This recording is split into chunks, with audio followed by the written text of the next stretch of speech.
Bonjour Nathalie pour une nouvelle vidéo autour de cette notion de la perfection.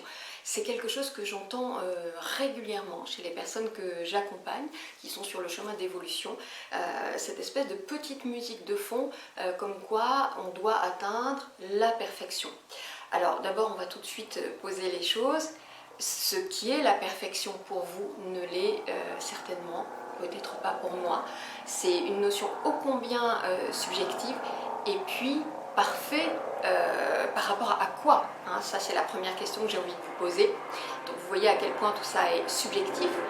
Ensuite, soyons clairs, il ne nous est pas demandé d'être parfait, il nous est demandé d'être congruent. Qu'est-ce que je veux dire par là? C'est-à-dire que je suis ce que je dis, je suis ce que je fais ce que je suis et je fais ce que je dis. Ça, c'est vraiment important. Hein, c'est vraiment ce socle-là de la congruence qui est beaucoup plus important, selon moi, toujours selon moi, que la perfection. En fait, il s'agit d'incarner de la cohérence. Incarner de la cohérence. La perfection, j'ai envie de dire que finalement, on s'en fiche. C'est une pression inutile, c'est une projection, donc c'est une illusion. Hein. C'est une forme aussi de conditionnement. Et d'ailleurs à ce propos je trouve que l'on est en train déjà depuis quelque temps de passer d'un conditionnement que j'appellerais de base, matérialiste, à un conditionnement spirituel.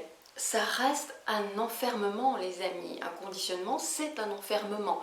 Hein, donc pour ma part, c'est vrai que je suis assez interpellée ces derniers temps par cette tendance qu'on peut voir s'accroître, on va dire, hein, qui peut prendre d'ailleurs des tas de visages, celui d'un langage un peu formaté ou celui d'afficher son nom d'âme, son nom d'ange, on voit ça de plus en plus. Ok, après, est-ce qu'on l'incarne? Est-ce qu'on est en congruence avec ça? C'est surtout ça qui compte. Hein.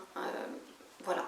Et c'est d'ailleurs la question que m'a posée de manière un petit peu provocante ma guidance intérieure il y a de ça quelques temps. Bref, revenons à la perfection. La quête de la perfection, c'est voilà, c'est une autre forme de conditionnement. Hein, parce qu'en faisant cela, c'est aussi refuser sa part d'humanité. Je disais incarner tout à l'heure, évidemment c'est complètement en lien avec ça. Et dans cette humanité qui nous compose, puisque nous sommes incarnés, se trouvent nos émotions. Et souvent je vois les personnes en quête de perfection, de la perfection, qu'elles en arrivent à refouler leurs émotions. Hein, notamment celles perçues comme négatives, par exemple la colère.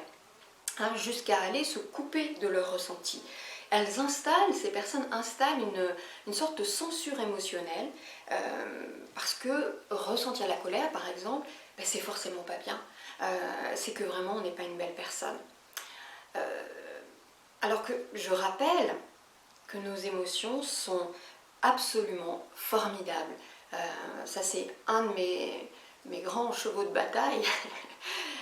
Les émotions, ce sont des voyants sur notre tableau de bord pour nous signaler que quelque chose ne va pas, souffre en nous. Du coup, dans cette situation, dans toute situation, même celle qui heurte notre écologie personnelle, l'idée, c'est pas de s'efforcer de n'afficher que bienveillance, compréhension, tolérance. Hein, parce qu'il y a un moment donné où les personnes qui font ça, je le vois, à un moment donné c'est plus tenable. Donc elles explosent de manière souvent disproportionnée, inappropriée, enfin dans un cadre inapproprié, où elles tombent malades, parce que la censure a été extrêmement forte. Parce qu'en fait, une part de soi n'a pas été entendue, hein, n'a pas pu s'exprimer, soit pour préserver cette projection idéale de soi, hein, cette projection de perfection, soit pour préserver autrui aussi, hein. Il peut y avoir ça aussi. Ce qui fait que du coup, on en arrive à une cristallisation, une rigidification, une crispation en soi. Et pour peu que l'ego s'en saisisse, ce qu'il ne manque évidemment pas de faire, vous vous en doutez, eh bien, j'ai envie de dire, c'est pire. Par exemple, quand on évolue, on pense qu'on doit être capable d'accueillir l'autre dans sa totalité, voilà, là maintenant parce qu'on est en chemin, alors forcément, sauf que parfois on n'y est pas, sauf que parfois on ne peut pas. Prenez par exemple une réunion de famille, on a tous connu ça à des moments donnés.